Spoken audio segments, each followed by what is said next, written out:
friends, welcome back to Homestead on a Prayer. We're here today for the mid-August garden tour. It's about the middle of August, as the name suggests. And we are going to take a look at the garden. There's a lot going on in the garden today, so let's jump right in. So as we head into the garden, you'll see that there's a lot of change going on. There's a lot of summer stuff still going strong, but we're also starting to switch the garden over to some fall vegetables too. So you'll see a lot of transition today.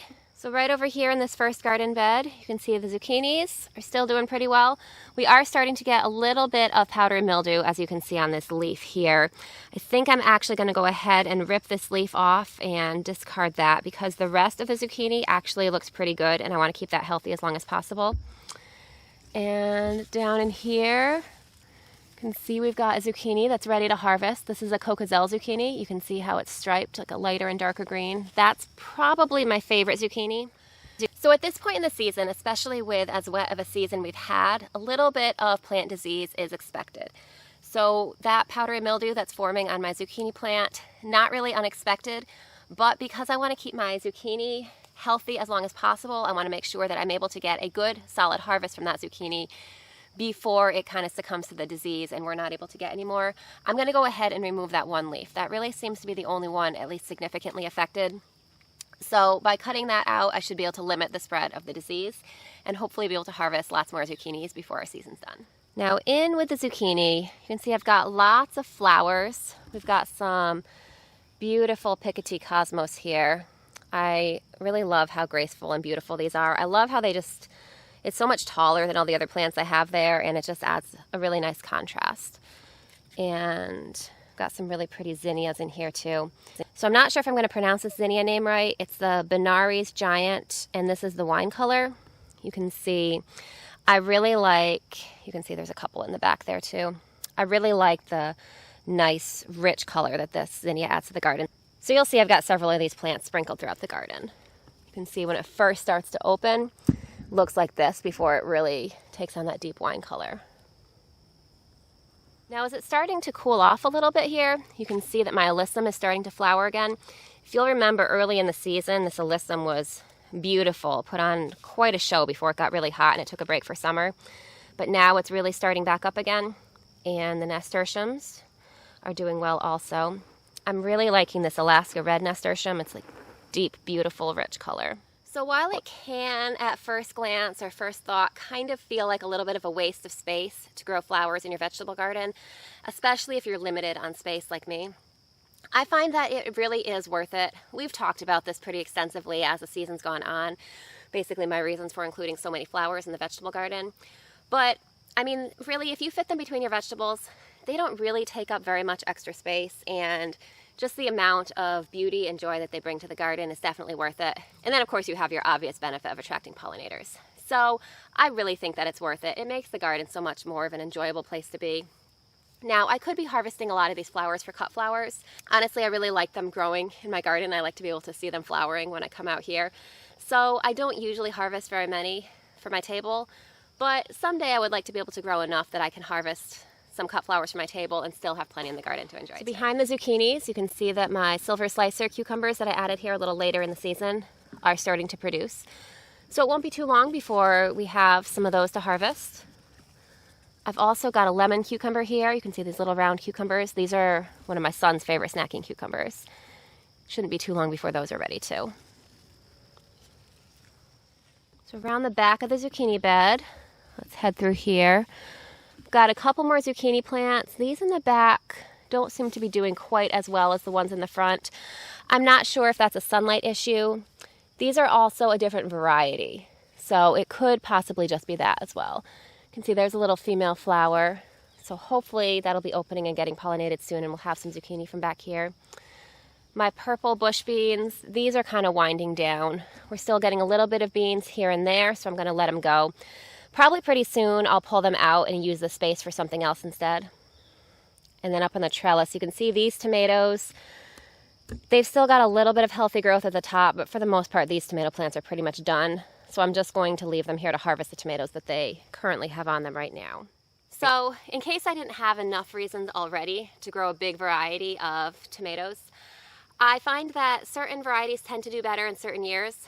Even some varieties that are tried and true favorites for me, like Cherokee Purple, for instance, is my favorite tomato. And that one usually does well for me pretty reliably every year. This year my Cherokee Purples are not doing well, but I have other varieties that are really picking up the slack. So different tomatoes will perform better in different years depending on your growing conditions. So I find that growing a big variety of tomatoes usually means that I will get a decent harvest from some type of tomato. It may be a different one each year. But by growing a variety, it's a little bit of insurance, I guess, against the unpredictable weather conditions. So here you can see a few more beautiful flowers from those giant wine zinnias. I'm thinking this is going to be a must grow in my garden every year because it's so pretty. And over there you can see my pink senorita zinnias. They're a really pretty salmon color. I'm really enjoying those. Look in this zucchini plant here for signs of fruit. I don't see any zucchinis on this plant. So this year has really not been the best year for zucchini this year in my garden. I did actually start some brand new zucchini plants. You'll see those when we get to the side yard garden as part of my fall garden. Now I'm putting that in quotes because zucchinis aren't really truly part of the fall garden because they won't live through a frost. But they are a really fast maturing vegetable, and so a lot of times you'll be able to get basically a second wave of zucchini. You just have to plan for them to, you just have to make sure you have enough days in your growing season for them to be able to yield before frost. Because when the first frost comes, those zucchinis will be done, they'll be done yielding. So I'll give you guys a look at those zucchinis when we head over to the side yard garden in a little bit. So here in front of my tomato trellis, you can see one of my pepper patches. And I know it's been a recurring theme in my garden tours this year, but we'll talk again about how peppers in the ground are not doing as well as peppers on the deck. There are some nice peppers here, and I should be able to get a decent harvest, but the peppers on my deck are doing significantly better. I did post a container garden tour maybe last week. I can link that below, and in that video I show you guys in a lot more detail the peppers that are on my deck, and those are doing quite a bit better than these. So behind the peppers is my first wall of tomatoes. You can see they're really not doing all that well against the disease. We have been harvesting quite a few tomatoes so far, so despite the fact that the plants aren't really healthy, we have at least been getting a respectable harvest. Now that one plant on the end there, you can see that plant actually still looks pretty healthy, so that I think is going to be a keeper. That's going to probably go on my must grow list too. Here is the back of that same tomato trellis. So you can see lots of tomato disease, pretty normal for August in my area. You know, this tomato actually looks reasonably healthy too. This is a horizon tomato, and you can see this one has produced quite a few tomatoes, and it's got quite a few green ones still ripening on there. So that horizon tomato, those seeds were actually sent to me as a free thank you gift from a company that I ordered from last year. And I think I grew one plant of that last year, and I'm wondering if maybe that seed wasn't fully stabilized yet, because I have a few horizon plants this year. They look pretty different from each other, and they also look different from the plant that I grew last year. So I'll have to find that seed packet and reread it. I'm wondering if it's maybe a variety that's in development, or I'm not sure if there was some kind of cross-pollination issue. All the tomatoes that I've harvested have been really good, and the plants have all consistently done well, but there is a lot of variability I've found in the tomato shape and size. So if anyone has grown the horizon tomato before, it was actually a variety that I had never heard of until I got that free seed packet in the mail. So I don't know, I'm not really sure if it's maybe a newer variety or exactly what the story is with it. But if anyone's grown that tomato before, I'm curious to hear your experience. I'm wondering, as I said, if maybe it's not quite stabilized, because I have been getting quite a bit of variability. As I said, I'm still happy with it, but I'm just curious about it. So moving on from the tomato bed, over here, this bed's kind of in transition. This was originally my lettuce bed at the beginning of the year, lettuce and greens. You can see I've still got parsley going in it. But I have some ground cherries here. These are actually volunteers. These reseeded themselves from ground cherries I had here last year. I'm just kind of letting them go because they make good snacks, and my chickens really like them too. In this garden here, I did throw in some seeds for a few random honey nut squash plants. I'm not sure if these will yield before we get frost or not, but I figured it was worth a try because at that time this space wasn't being used for anything else. And back there you can see another little one there. So we'll keep an eye on those and see how they do. But pretty soon, I'm actually going to be transitioning this space back into the fall garden. So when I switch this bed back into cool weather crops, I'm going to leave the plants here. I'm not going to pull them out, possibly the ground cherries because they take up a lot of space, and those might be pretty much done by that point anyway. But I'm going to leave all the other plants that are here and just sort of plant around them. I'm going to plant probably quite a bit of lettuce and cold-tolerant greens. As you can see, I have my plastic hoops here so that I can cover this bed when it starts to get really cold, and hopefully we'll be able to extend our season as far as frost-tolerant crops. You know, it's kind of crazy and a little bit bittersweet to be thinking about the fall garden already. I know it is August, it's actually pretty close to fall, but my mind is still definitely in summer mode. I'm not ready to start thinking about the fall garden or my kids starting school again or anything like that. I kind of want the summer to last a little longer than it has been. But despite that, you know, the calendar is moving on and I've got to move with it if I want to be able to have some harvest this fall. So I have been sowing some fall seeds for fall crops in various parts in my garden, and sometime this week I'm going to come out into this bed and plant a mix of lettuce and other cold-tolerant greens. So before we move on to the other beds, let's take a look at our tunnels here. You can see cucumbers are doing pretty well. We don't have a lot of large ones right now because I actually came out and harvested a lot of cucumbers yesterday, and I made a nice big batch of refrigerator pickles, which is really delicious. But you can see we have quite a few cucumbers that will be able to be harvested over the next few days here. And actually, I do have one down here. This is a Bay Alpha cucumber. This isn't a pickler, so that one I'll harvest and bring into the house for slicing. And on this side of the trellis over here, got more cucumbers. Let's see. Little cucumbers in various stages of growth. Then moving back here is the bean trellis. I see some overgrown beans. I need to come out here and harvest. It has honestly really been an incredible green bean year. You know, the garden varies so much, and every year it seems like there's something different that's really successful and other things struggle. This year, one of the stars of my garden has really been the beans. I mean, we have this huge trellis. It's really lush with bean growth, and we've been harvesting more beans than we actually really even want to harvest. So I've got these two bean tunnels here. I've got the one that I'm standing under, and then behind me there's a second one. Those both have so many beans on them. They're so delicious. My favorite way to use fresh green beans from the garden is to harvest them, take them inside. I like to really thinly slice some garlic. I did harvest a lot of garlic from my garden recently too. I'll saute that in a pan, or well, before I really saute it, I'll kind of heat up the oil really gently. I use a mix of olive oil and nice grass-fed butter. Heat it up really gently with the garlic in it so the garlic flavor infuses all throughout the oil and the butter. Then I turn up the heat, I toss the beans in there with some salt and pepper, give them a real quick saute so they're still crisp and the garlic doesn't burn, and that's my favorite way to eat them. So we do that probably a couple times a week. We've been doing that with beans, and we still have a ton of beans in my refrigerator that we need to get through. So probably tonight beans will be on the menu, that's my guess. So you can see this trellis is basically overrun with bean plants, and I think it's wonderful. Now with beans, you do want to make sure, so this bean is a good size to harvest. Up here, I don't know if you can even really see those. I have a few here that are a little bit overgrown. Those will be a little bit tough, but you want to go ahead and harvest all your beans anyway. See, this one will be delicious and tender too. You want to go ahead and harvest all your beans even when they're overgrown, because that will tell your plant that it needs to keep producing more and more beans. All right, let's head back into the second bean tunnel here. You can see here, I have my purple beans. So I found that while the purple beans still yield quite a bit, the yield from the purple beans isn't quite as good as the yield from my two green bean varieties.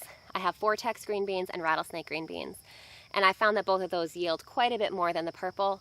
Despite that though, I am still growing the purple because I really like the contrast that it provides, and honestly, we have more beans than we really need anyway, so sacrificing a little bit of yield for the sake of some exciting varieties, I think that's okay. So this bed here was supposed to be my spring brassica bed. They did not do that well, although I actually see a cauliflower that made a small head right now. that's unexpected. So it's a tiny little head, but that's more than I thought I'd get, so that's a bonus harvest. But what I did was I ripped out all the brassicas that were really struggling, and you can see in the back there I planted some new broccolis. So those will hopefully give us some fall broccoli. Fall brassicas for me, you know, brassicas include broccoli, cauliflower, kale, cabbage, all of those kind of plants. For me, they've always been a little bit hit or miss in the fall. It really depends on what kind of fall we're going to get here, because we tend to lose daylight hours pretty quickly up here in the north, here in Connecticut. And in addition to that, it also tends to, sometimes it gets cold really fast. And on those years that we have a really short fall, it gets cold and dark really fast. I find that the brassicas don't always tend to yield as well as they could. So a lot of it is really weather dependent, but I always give it a try because more often than not, I do at least get something. And it's better than just letting that space sit unused. So I've got my fall broccoli in here. We are going to hope for a nice long fall, and hopefully we'll get a good yield out of that. So across the aisle from my brassica bed, you can see I've got my second tomato wall. Lots of tomatoes growing here. And behind the tomatoes, I've got a couple big zucchini plants. We actually, despite how big these plants are, haven't gotten any zucchinis from either of these plants yet. But I've just started to see some female flowers appearing. I don't see any right now as I'm looking. But it shouldn't be too long before we get zucchinis from these. And thankfully in these plants here, I don't see any sign of the powdery mildew I saw on the one in the front. Now over here, I know these tomatoes don't look great. You can see lots of signs of disease. These are actually doing quite a bit better than the tomatoes on my other tomato wall. You can see we've got lots of tomatoes that are just about ready to harvest here, plus lots of green ones. So we should have, hopefully, a pretty decent tomato season remaining. So here's another look at these big zucchini plants. These certainly look big enough to be yielding zucchini, but I don't actually see any fruits yet. So these plants are slacking a little bit. Sometimes though, it can be kind of nice to have some plants that kind of slack behind the others a little bit. They feel like slackers at first, but then a lot of times you end up getting actually a decent yield from them just later on. And sometimes that's actually a good thing. Rather than getting 20 zucchinis all at once when I'm overwhelmed with them and can't use that many, if I get a few here and there and gradually add up to 20 throughout the season, that's a lot better in my mind. Then I don't have to deal with as much preservation, but I can just kind of use them as I get them. So because of that, it is actually kind of nice to have varieties with different maturity dates. One thing that might be causing these zucchinis to be a little bit behind is you can see my wall of tomatoes there. It does provide some shade to these zucchinis, which might make them grow a little bit slower, which may actually, as I said, be a benefit, although I did not admittedly plant it that way. And over here is my cherry tomato jungle. You can see I came out last night and we made a caprese salad with dinner. So I harvested a lot of cherry tomatoes.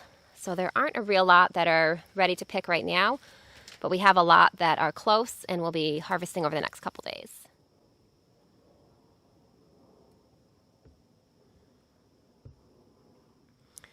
Here you can see another sign of the fall garden. This patch here is where my garlic was. Now, as you can see, I've replanted this all with new tomato plants. So all these tomato plants behind me, I'm not sure how well you can even see them showing up on the camera there. Those are all determinate tomato plants. So what that means is that they will only grow to basically a predetermined size. They'll have essentially a predetermined yield, and they will ripen all of those tomatoes pretty much at the same time. So my goal with those is to bring in a nice crop of tomatoes at the end of the season that I can use for preserving. Now I've got, I think, so in theory I have 9 tomato plants there. I didn't separate all the seedlings though, so some of them have buddies. Ideally, I should have separated the seedlings, but it was one of those things where I could either get it done or I could get it done perfectly, and who knows when it would actually get done. So I did the same strategy with the tomatoes last year, and it ended up working pretty well last year. I was able to harvest the majority of the tomatoes before the first frost came, because as you know, tomatoes are a frost-sensitive crop, which means even though I'm growing these, and I said this is part of my fall garden, it's really just a second wave of the summer garden, because these tomatoes will not live past the first frost. So what I'm relying on is having a nice long fall and having these tomatoes be able to produce and ripen for me before the frost comes. So as I said, I did this last year, and I got a decent amount of tomatoes. Basically, I didn't get enough to make a big batch of tomato sauce or anything like that, but what I did do was I made a few batches of roasted tomato soup, and then I froze it just in freezer bags, and that made a great, easy dinner. A couple times in the winter I could just pull it out, dump it in a pan and reheat it, and it was good to go. So that's most likely what I'm going to do again this year. Maybe I'll end up canning some salsa or something like that. But my goal for that is to make a few batches of the tomato soup, as I said, and freeze it. So as you can see, these tomatoes right now are growing without any support. What I did last year, which I'll probably do the same this year, is I just brought out some stakes and tied them to the stakes. Theoretically, because these are determinate tomatoes, I could just let them sprawl like this. I don't really want to do that though, because that makes the fruits more susceptible to rot if they're on the ground. So I am going to come out, that's on my to-do list for this week, is to come out and support all these tomato plants. Now moving over here to this bed here, this was where my summer broccoli grew. As you can see, it looks pretty bare right now. The broccoli was done, I pulled that out. I do have some volunteer ground cherries over here.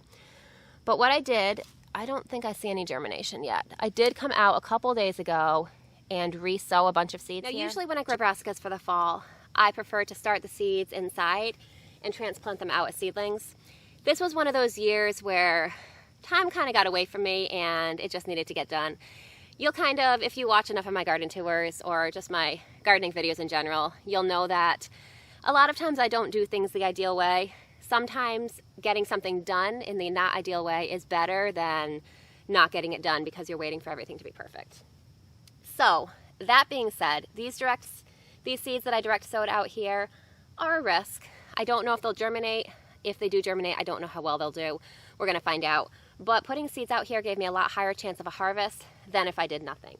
So I did direct sow quite a few seeds of kale and cabbage in this garden here. And I think I am going to come out and direct sow some other seeds of things like pak choi and possibly some other Asian greens all in this bed here. So stick with me and we'll see what happens here. I'm not saying that this is going to be successful, but I will share with you however it does end up doing.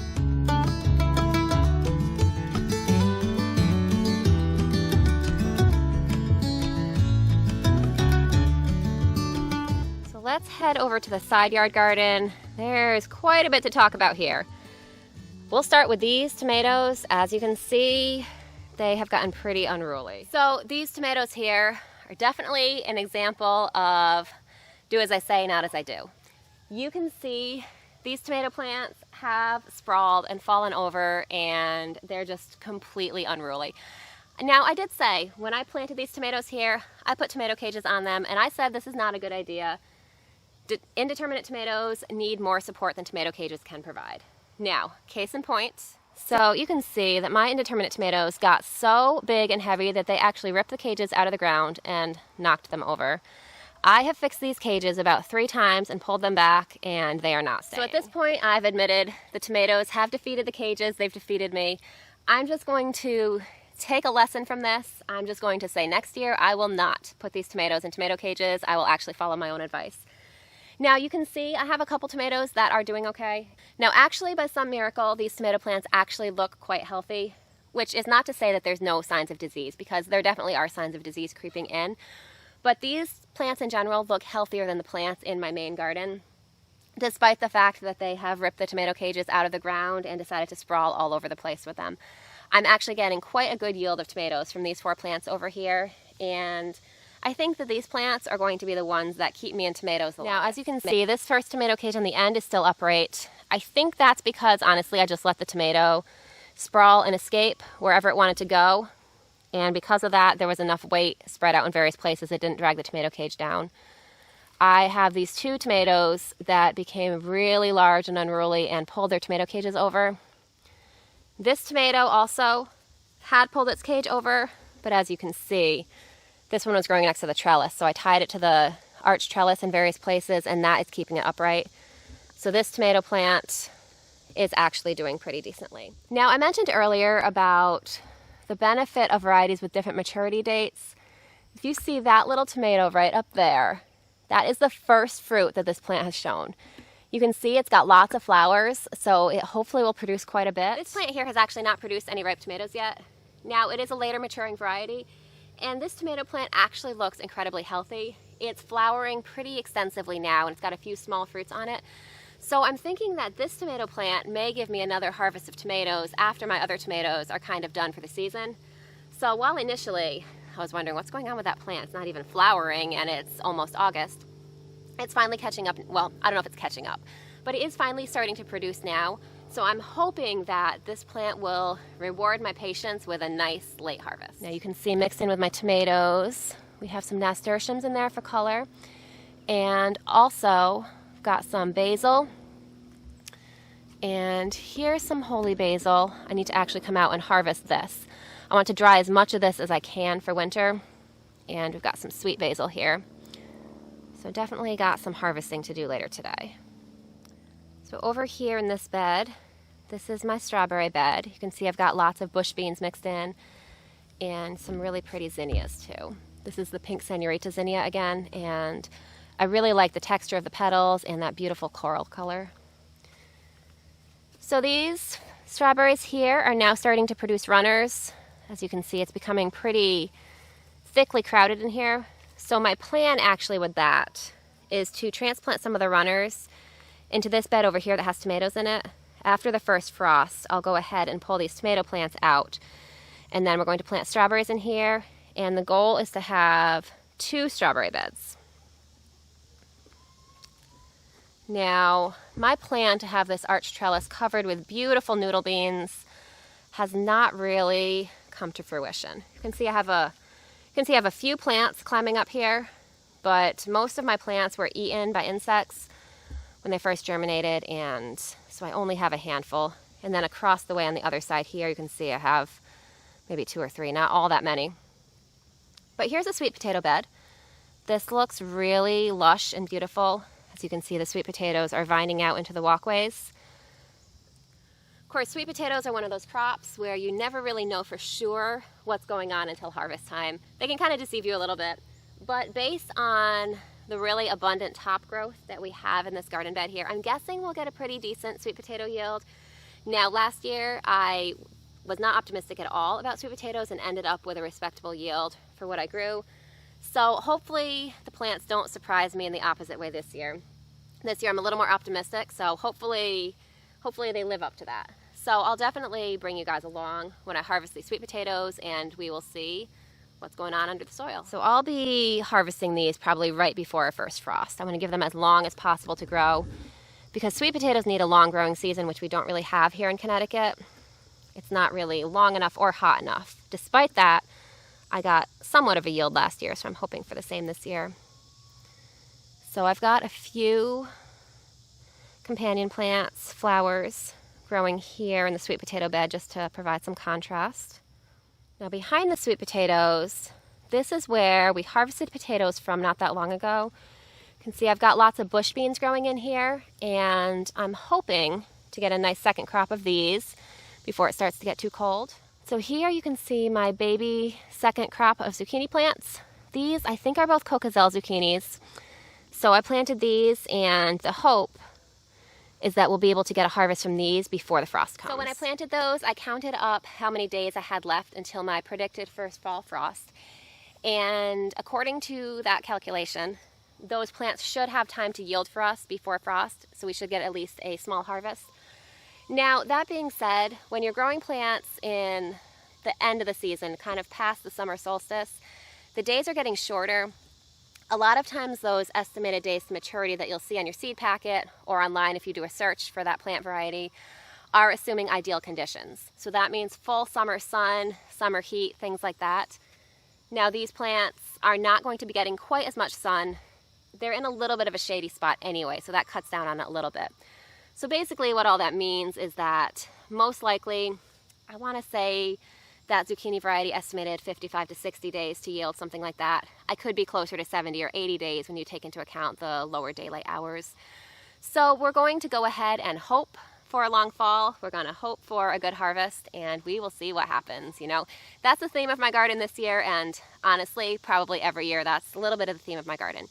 So we'll see how those zucchinis do. So in the rest of this bed here, I've got a variety going on. I have 4 tomato plants here. These are different varieties that I rooted from tomato suckers from the plants in my garden. I am not sure if these will have time to yield for us before frost or not, but again, it was a why not try it type of scenario. I got the plants for free and I had the space, so why not try it? Now in here, all these little seedlings are lettuce seedlings that I direct sowed for fall. Now you'll find that different types of crops, different types of plants have different types of growing conditions that they prefer. Now I mentioned that the zucchini in this bed, the shade is going to be a little bit of a detriment to those plants and probably slow down their maturity. That's actually going to be helpful to my lettuce. When you're trying to grow lettuce in the summer, a little bit of shade can really help your lettuce stay sweeter. It can help it last longer without bolting, kind of prevent that bitterness. So while I'm growing this lettuce for fall, it is still summer. It is still a little bit hotter than lettuce likes. So this lettuce is kind of starting off in not quite its ideal preferred growing conditions. It's going to be a little bit hot and sunny for the lettuce. So planting it in this shady area is actually going to be helpful for my lettuce. So I did start this lettuce a little bit early for a fall harvest, but we're going to try it. And again, we're going to see what happens. Now around the trellis here, I've got a few honey nut squash plants which are sprawling instead of growing up. So they might need a little bit of coaxing to actually grow up this trellis. And in the back, I've got a butternut squash. And across the walkway here, got a butternut squash. This one is growing nicely upright, although it did need a little bit of convincing also to do that. And then I've got some smaller honey nut squashes in the back. I will say I'm a little bit concerned about these squash plants because, well, I've seen quite a few male flowers. You can see, I don't see any right now, but these little stalks are all where male flowers are blooming and fell off. I haven't seen any evidence of female flowers yet. Squashes, of course, are one of those varieties of plants where in order to get a harvest you need male and female flowers, as opposed to something like a tomato or a pepper where there aren't male and female flowers. Everything that you need to produce a fruit and seeds is all in one flower. Squashes aren't like that, so you need to have a male flower and a female flower blooming at the same time. And so far my butternut squashes, and you'll see when we get to the pumpkins the same thing with those, have only produced male flowers. So I am a little bit concerned about that because we are definitely winding down the growing season. I haven't successfully grown either butternut squash or pumpkins. I'm growing sugar pie pumpkins, so at least it's a smaller variety. I have never successfully grown either of those, so I'm not sure how long it takes the fruits to mature once they're actually on the plant. So there isn't really much I can do about it in any case. So I'm just going to do my best to keep the plants healthy.